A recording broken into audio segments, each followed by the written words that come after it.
Here it is. Final Four weekend has arrived, and Duke basketball set to take on the Houston Cougars for a right to play in the national championship game come Monday night. This week on Locked On College Basketball, I was joined by Isaac Schade, one of the hosts, and Parker Ainsworth, the host of Locked On Cougs, to go over the game, talk about the big X factors and storylines going into this one. So enjoy a setup of tomorrow night's epic game coming your way. Duke basketball trying to earn their right into the national title game. It's a fun one, as this is Locked On Blue Devils.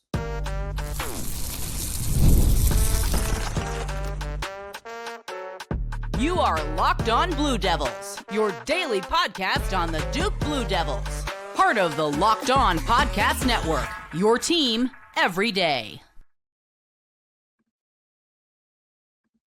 It's a Duke-Houston rematch of last year's Sweet 16 game. The difference this time, I can guarantee you Jamal Schade ain't getting hurt.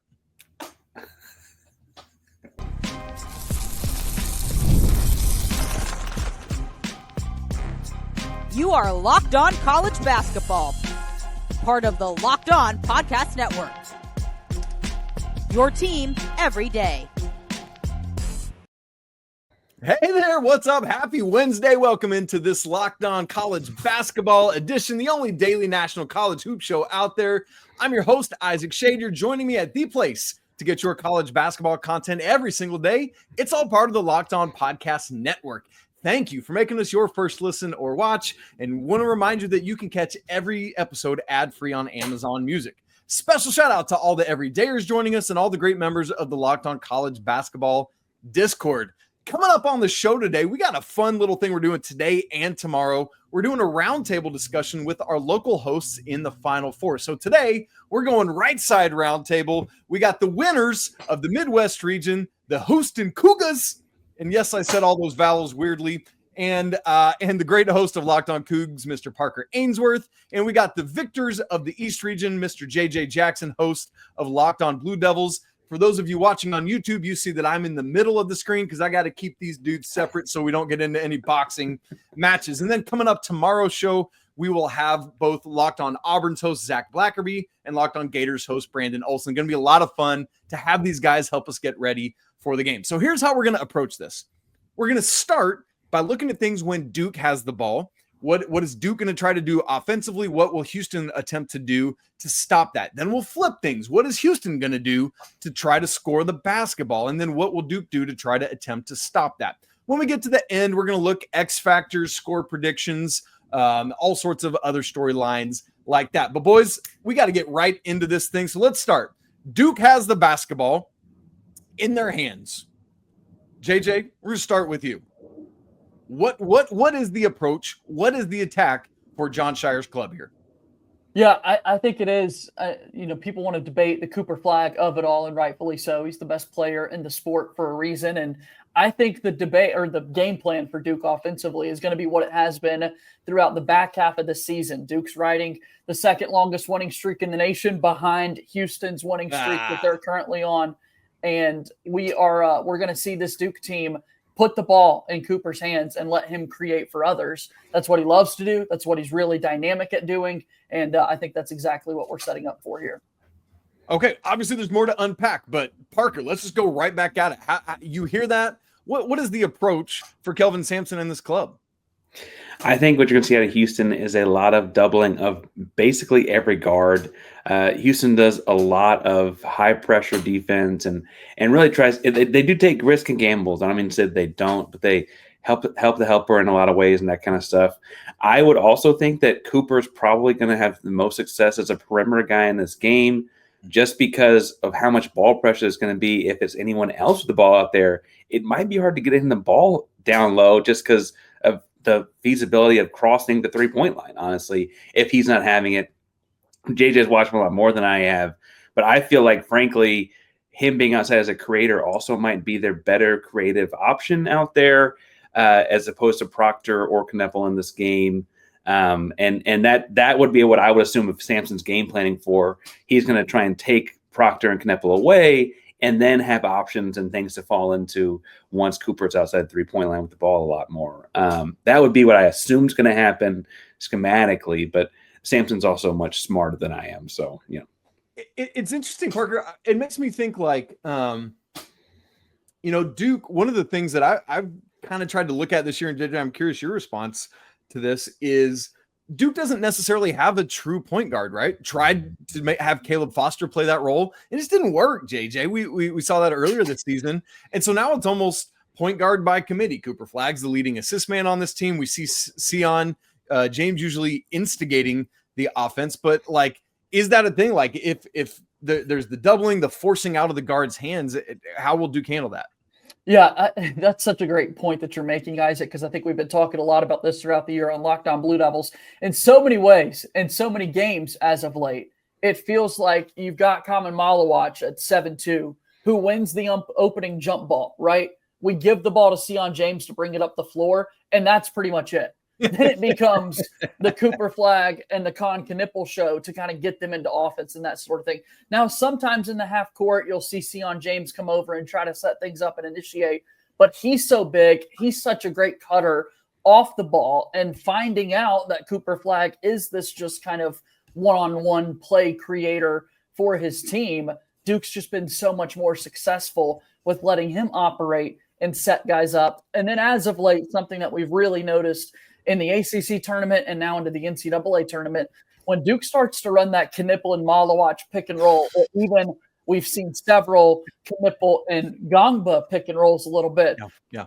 Knipple is just as good of a creator in some ways as Cooper Flagg is. He's true. not getting the opportunities because Cooper Flagg has it all the time, and you'd much rather have Con, posting up outside ready to knock down some three-point shots when he gets those looks. JJ, has anybody defended that well, that two-man game with Knipple and Malawach? Because every time I see it, it's like resulting in a dunk over and over and over again. Themselves, it just when I think about some of the passes that a lot of times Duke will be overly aggressive, like this is working, let's keep doing this, because it's what the coaching staff and John Scheyer in particular has been preaching to them. Like, this guy's 7'2", throw the ball up to the rim. He's a freak athlete. Let him go and reach it and make the play. Sometimes the throw's not in the best spot. Sometimes Malawach can't quite finish, although that's rare. He's 20 of 23 from the floor in March Madness so far this year, and 2 of them were missed dunks. I mean, that's just uncharacteristic that this guy's going to do something like that, right? But, I mean, that has been instant offense, and I think that surprised a lot of people when you're going into an Alabama game and the opponent just hit 25 three-pointers. In some ways, you think you got to shoot with them. Duke walked away from that game having only made 6 three-pointers against the Crimson Tide. Yeah. It was still good enough to win because they found so much success going to the rim and throwing it up. Parker, I know you were talking about that aggressive attacking doubling there of the guards. Is there any world in which Kelvin Sampson plays this straight up and says, we're not going to let some of that rotation stuff beat us? Maybe Cooper gets his, but we're going to try to stop everyone else from doing stuff? Or is that just so outside of his DNA that you don't see that happening? Well, I don't think it's going to be because Sion James has the ball. Houston saw him a lot. I think Houston beat him 8 times when he was at Tulane, if I remember from my notes the other day. I didn't think about that. That's a great point. Yeah. And Tulane's a very different team, obviously. Wait, hang on. You're telling me that Tulane is not as good as Duke?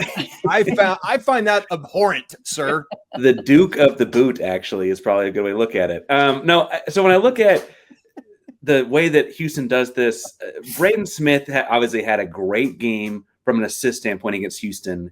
And honestly, that was one of the few times this season, but it was just last weekend, that I've seen them kind of back out of the idea of doubling and say, hey, we're just going to play straight up. They played TKR from Purdue straight up and said, hey, we've doubled him a couple times. It hadn't worked. We're just going to let Juwan Roberts go to work on him one-on-one, and we're just going to trust our 6-year guy. And that was one of the few times it's happened, and obviously it was good enough to win that game. A little bit different power forward matchup in this one, obviously. I still like Juwan a lot. I don't mean to say that it's like, a very one-sided affair. I think Juwan Roberts is the winningest player in Houston Cougar history for a reason. Yeah. A guy named Akeem Olajuwon came through. I think that's, pretty big deal, but not familiar. We can talk later. No, I feel like Houston may do that. They're going to start with the double stuff. They start with the double stuff against Purdue as well, and then adjust. And I will say, one of the things as a assistant basketball coach myself at a much lower level, I appreciated how prepared it was. Like a single timeout, and they knew what they were doing. I mean, they had clearly gone through it before. It's like, hey, call timeout. We're going to switch to this. We know what we're doing. Boom, next thing up, right? It was very impressive to me in that instance. I like it. Is there, and I want to talk about this maybe a little bit more when we get to your offensive side, Parker, but with Duke being the tallest team in the nation, right? That presents a unique problem for a Houston front court that's 6'8" and 6'8" with Tugler and Juwan. Like, but that's something Houston has clearly dealt with all season long, right? Like there's a guy named Hunter Dickinson in the Big 12 that you've had to deal with. So what is it that Houston does to offset their lack of size defensively? Well, there's the ball pressure before it ever gets low. We talked about that ad nauseum, so I don't want to go back into that. But they also have all these guys that are 6'8", 6'8", 6'7". They have 5 guys that have an over 7-foot wingspan. The JoJo Tugler being the most impressive at 6'8" with a 7'6" wingspan. They're long, they're rangy. On top of the Houston culture and Sampson, the grit, the grind, the run around, the hustle. They're also, with their wingspan, able to get to the ball a lot of times where you don't realize it doesn't feel like they're 6'8", right? They may not be 7'2". I mean, like that's obviously a little bit extreme, but they can make up for a lot of it with just long arms and hustle plays that I think it's hard to really quantify until you see it happen to the combination of Dickinson and Badinga at Kansas, right? I mean, they got kind of outsized and they're both 7 feet tall. It's a very different kind of look. I think Tugler, his lamb chops, his mutton chops on the side of his face actually add 2 more inches to that wingspan. Just it looks more intimidating, right? JJ, last word in this segment, and then we're going to move on. Who is Duke's leading scorer in this basketball game? Wow. That's a great question because it's kind of varied throughout the course of the tournament. I think that's why I'm asking it. And that's a great question for you to ask. I do think we'll see more of Cooper Flagg initiating like he did in some of the earlier round games. I don't think we're going to see the 30 ball that he had against Arizona in a game like that. So I'm flipping back and forth between Proctor and Knipple, but I'm going to ride it high with Knipple probably being the leading guy for Duke. I think that's who I would go with as well. The problem maybe for Houston is the fact that we're having trouble deciding on that. Now we're going to flip the script here and look at when Houston has the basketball, what things are going to look like as Duke works at guarding them. We'll get to that conversation coming up in just a second. Right after I tell you about Supply House, get the supplies you need from the site made for the skilled trades, Supply House. Whether you're in plumbing, HVAC, or electrical work, Supply House is the reliable way to order products online. Their easy-to-use website is packed with helpful resources and the latest product info to help you get the job done right. Plus, with a complete inventory of over 200,000 parts from over 400 top brands, you'll find exactly what you need, delivered fast from coast to coast. Do you need help with an order? Supply House offers expert support and industry-leading service. You'll always talk to a real person. And for trade pros looking for that extra edge, their free Trade Master program offers exclusive perks like a dedicated phone line, free shipping, and discounts on every order. Thousands of skilled professionals are already taking advantage, and now it's your turn. Join the Trade Master program today at supplyhouse.com/TM to start ordering plumbing, HVAC, and electrical supplies with just a few clicks. Plus, use promo code SH5 for 5% off your first order. That's all coming at you from supplyhouse.com. Now we have stolen the ball out of the clutches of the Duke Blue Devils and handed it over to Kevin Sampson's, as he was talking about with that Gonzaga press conference whole shebang, whatever that was. Give the ball to Kelvin Sampson's squad. Parker, how will this Houston Cougars offense attack the Duke Blue Devils defense?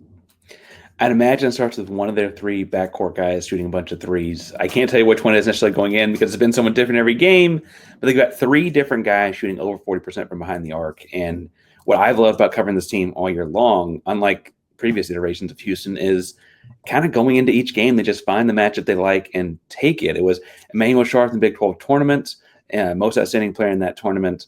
It was Milos Uzan against Purdue. It was LJ Cryer against Gonzaga. Everyone's kind of had their turn. And so it really, I feel like it's going to be dictated by who Duke chooses to cover and how they cover it, because any of those guys can give you 25 on any given night.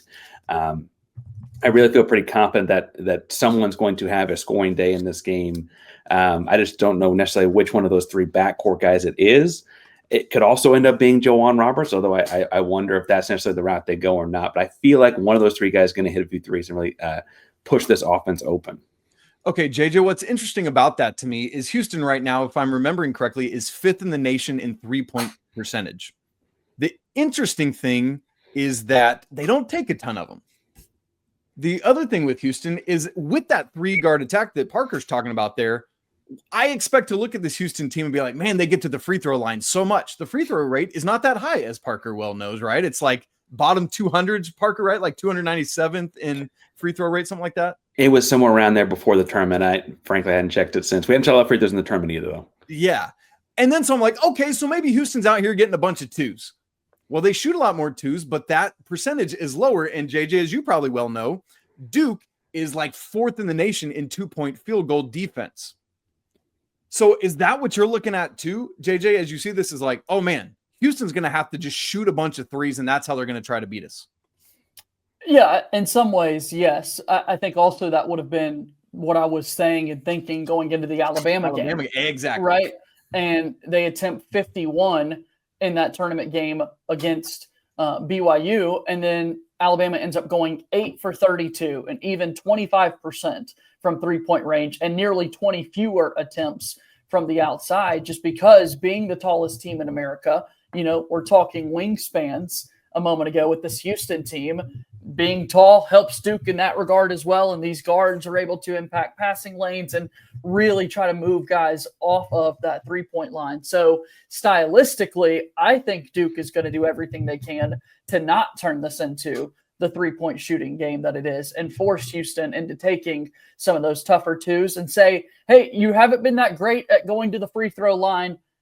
Let's put officials into this at some point. Let's see if the calls are going to be there. Let's see what truly happens when we move this game closer to the rim and see if the size can play out.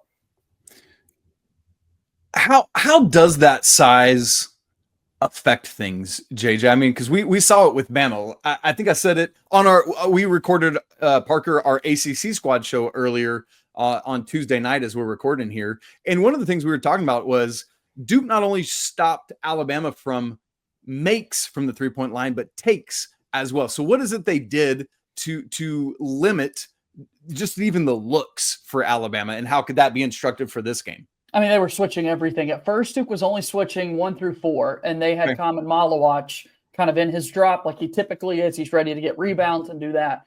And after the first couple of 2 media timeouts or so, Aiden Sherrill had come off the bench for Alabama at the 5, knocked down 2 3-pointers, and John Scheyer immediately called a timeout and immediately said, we're switching everything. Oh. And that's one of the wrinkles that excites me. I'll get to kind of X factors a little bit later, but just the coaching matchup in this. I think they're both brilliant minds in the game of basketball, and I think we're going to see a lot of kind of chess moving as this game plays out. But that's been the biggest thing for me, is that Duke does feel comfortable even with the 7-2 Malawach. If this game was played early in the year, that would not be the case. But as the season has gone, he has gotten so much better at being comfortable out there on the perimeter. And so we're totally fine switching things, not going under screens when needed and letting it play out that way.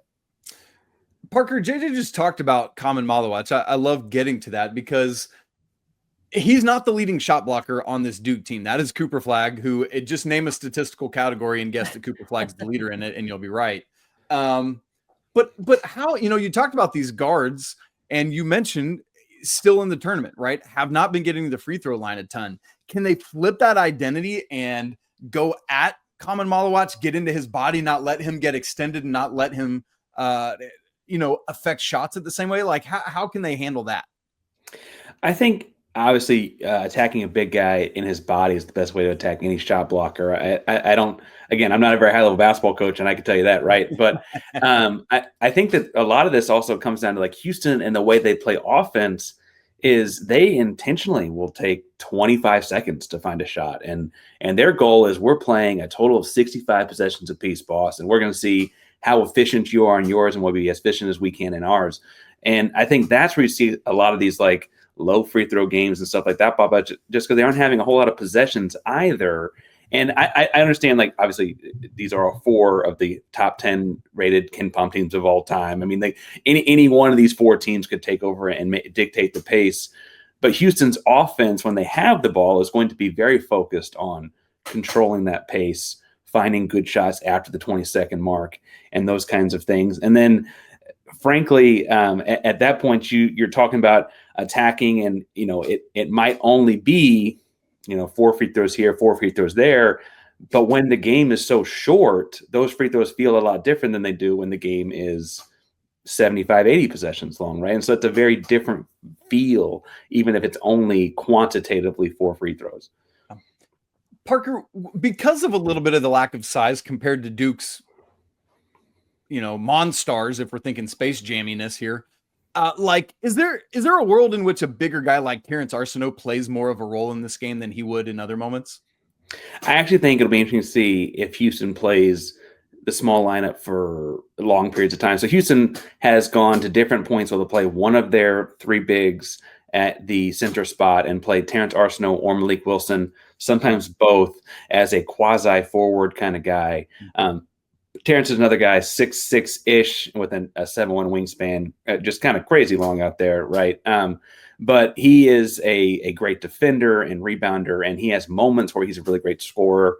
I think that the biggest deal with Terrence in this would be we mentioned Cooper on the other side of the ball. When Houston's got the ball, it's another kind of guy to throw at him offensively. Cooper's got to come out and cover him. That pulls him away from the rim, right? Like those kinds of things I think could be important for Houston if they go to the small lineup, because pulling Cooper away from the rim, as athletic as he is, he obviously gets to the rim very quickly, but that gives you that split seconds to get there before he meets you at the rim in a different kind of way than if he's guarding a power forward, Juwan Roberts, 10 feet from the basket. JJ, I know we don't have many opportunities for this. Well, honestly, with either of your teams, they were a combined 49-2 in calendar year 2025. It's absurd. Houston's lone loss being that freak loss to Texas Tech, the Blue Devils' lone loss being that loss at Clemson. JJ, when teams have been successful offensively against Duke, I don't want to just ask Parker, how does Houston do this? I want to ask you, how can a team be successful offensively against Duke? What was it in that Clemson game? What was it when Georgia Tech got up there in the quarterfinals of the ACC tournament? What did North Carolina do in the second half of the semifinals that let them get back in? I think a lot of shot making has gone a long way. That feels like an obvious answer, but when you look at a game like Arizona that Duke just had in the Sweet 16, 93 points is the most that Duke had given up all season long. They win that game because they fortunately had Cooper Flagg, who scored 30, and they had 100 total as a team. But Caleb Love walked away from that game with 35 points on the night and just could not be stopped in so many ways. And some of the shots he was making, it was just unbelievable. I think that's had a lot to do with it. The Georgia Tech game in the ACC tournament, so much of that I truly do believe was Duke had a really off shooting night in the first half, and then they had kind of the injuries to deal with to Malik Brown and to Cooper Flagg. So that's something that I think kind of kept Georgia Tech in that game. But I think that's where teams have had a lot of success offensively, is just simply when they can get those shots from the outside to go and try to create a little separation that way. Although, we mentioned those Houston guards. Houston is one of only 2 teams in the entire NCAA tournament field that had 3 starting guards shooting better than 40% from 3-point range. The other team was Duke. So if we want to get into this 3-point contest like that, it's so even across the board in how you're looking at so many of these things, which is interesting to me. Man, it's going to be fun. Parker, last question. Same thing I asked JJ to wrap his offensive segment. Who is Houston's leading scorer in this basketball game? I'm thinking it's going to be Emmanuel. We talk about 3-point shooting contest. Emmanuel has led them on points a handful of times in the last month, has had a really good postseason run, both Big 12 and NCAA tournament play. He is a shooter that takes about 0.2 of a second to get one off. I mean, he scares me the most. He does. And truthfully, I think the other deal is he can spot up at about 30, 34 feet. And when these other guys attack, it doesn't take a lot of defensive help to leave him open for spaces. He doesn't need a lot. He catches it from a long way away and knocks it down. And of the guys shooting the ball from behind the arc of over 40%, he's the one that has had the least amount of off days. He's had days with less attempts, like we've talked about, but he has not had like over 8 kind of days or anything like that on the season. He's the guy that I think will sneakily come in a backdoor kind of way and have, he could end up with 21. So just something just because he goes 7 of 10 from 3 or something crazy, right? Yeah. All right, boys, we got to get to some X factors. We got to get to the youth versus the experience, both in terms of coaching and players. All of that coming up to wrap the show. And of course, predictions from our guys all coming up in just a second. Right after I tell you about Monarch Money, do you ever check your bank account and you're like, hey, where'd all my money go? Between dining out and online shopping and entertainment, it's really easy to lose track. That's where Monarch Money comes in. It's your personal CFO giving you full visibility and control over your finances. Monarch Money isn't just a budgeting app, it's a complete financial command center. You can track all your accounts, your investments, and spending all in one place, so you stop just managing your money and you start actually building wealth.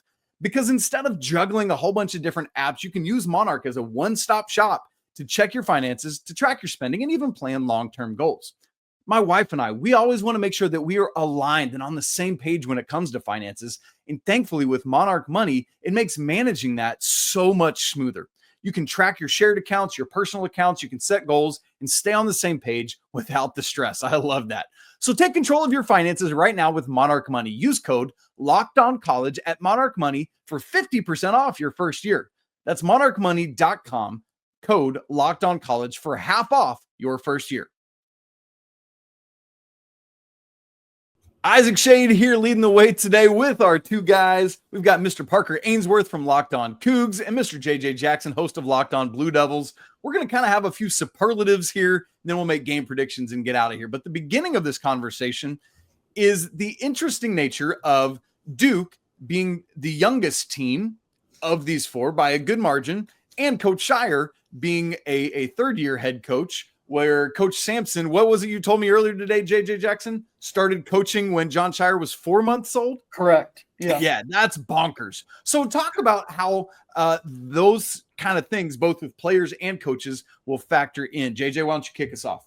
Yeah, I'm excited to see that play out. I'm excited. Earlier this week, John Scheyer was asked about kind of Kelvin Sampson in the program in the Sweet 16 game that we saw last year. By the way, 54-51 was the final score in that one. I would be shocked if this game is as low scoring as that one is, given the Duke offense. But John Scheyer was asked about Sampson, the coach, and talked about before his very first season as the Duke basketball head coach, he wanted to put together those, remember secret scrimmages when those were a big thing we were doing a couple of years ago? It was Kelvin Sampson in Houston that he reached out to because of the respect that he had for their defense. Houston won that secret scrimmage, although I don't know how we know that because it was secret. But I do love kind of the X's and O's chess piece matchup that we're going to have for both of these coaches.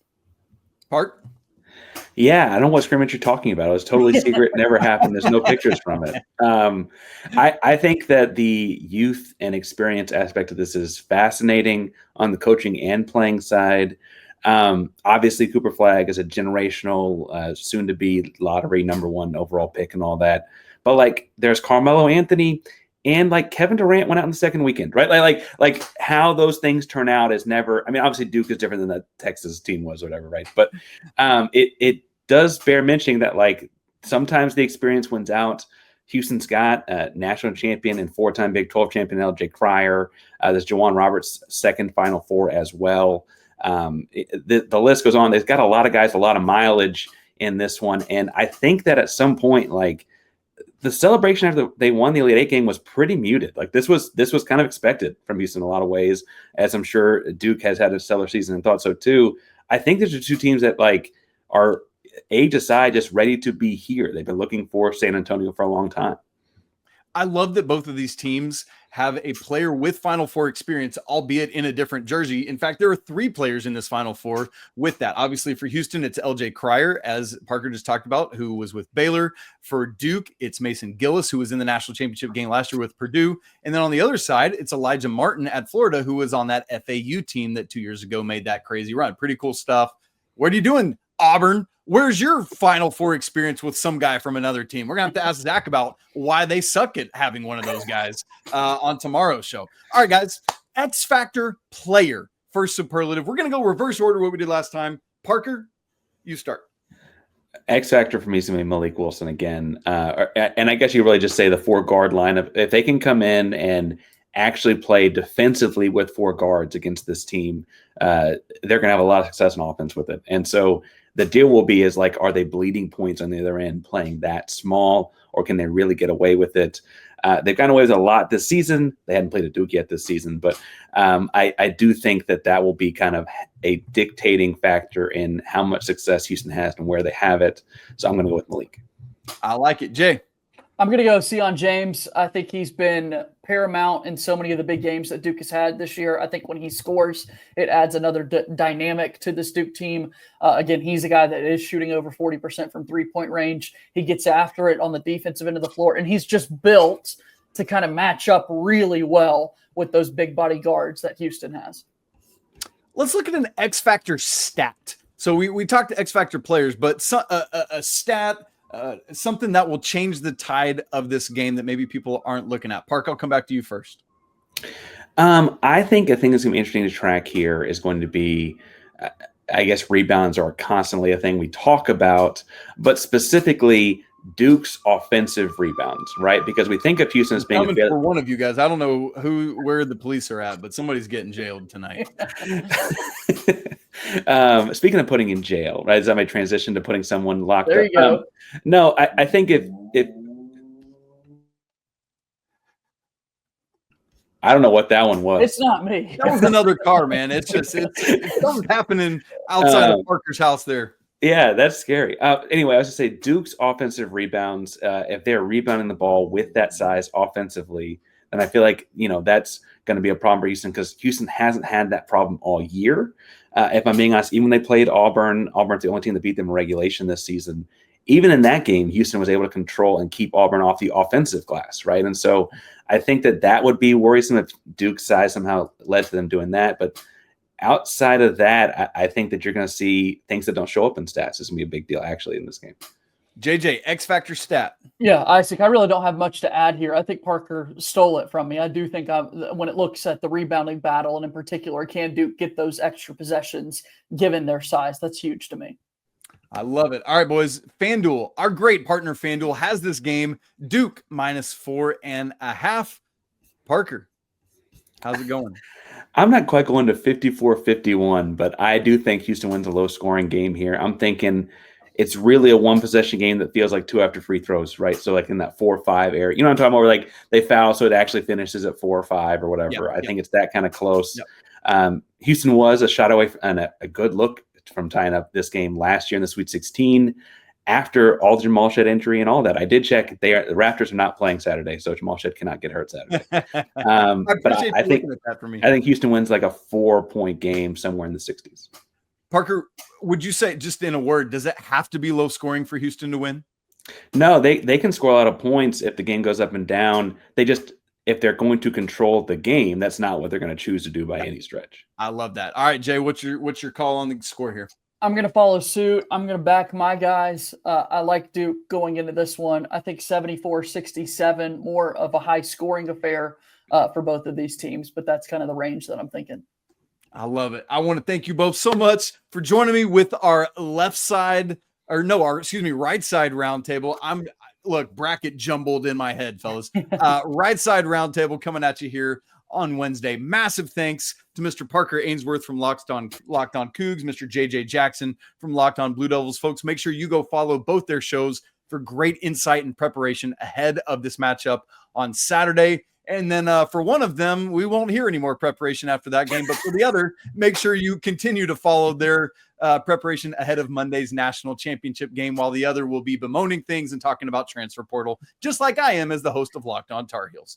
Guys, thanks so much for joining us here today. So fun to have this conversation. If you haven't subscribed to Locked On College Basketball, make sure you do that right now. If you're not part of the Locked On College Basketball Discord, we'd love to have you there. That link is in the show notes. As always, I got to say apologies to the Lawyer family. Let's go Wild Popes. Shouts to McBruins. And until next time, peace.